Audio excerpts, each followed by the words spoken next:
Sayo pa sa buntag, duha na kabangka ang atong napahalin, no?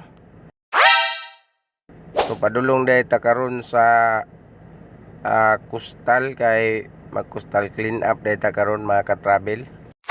So naabot na ta diri sa kustal, no?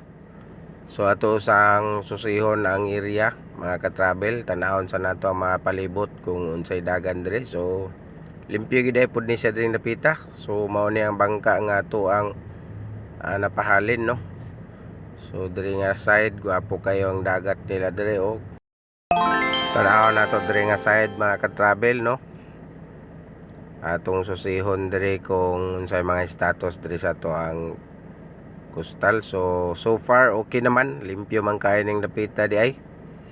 So kadtong didto sa unahan mao day na siya ang coastal road mga ka-travel. Kana diha mao na mga heavy equipment nga nagtrabaho sa coastal road.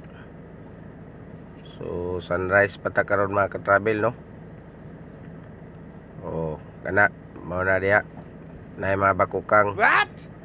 Dagko nga mga bakukang na mga ka-travel apatan. Mao na nagtrabaho diha, no? So wapo kayo ang dagat karon mga ka-travel. Wow. Ang Kapanganuran. So kadto dito mga coastal road na diha mga ka-travel kana.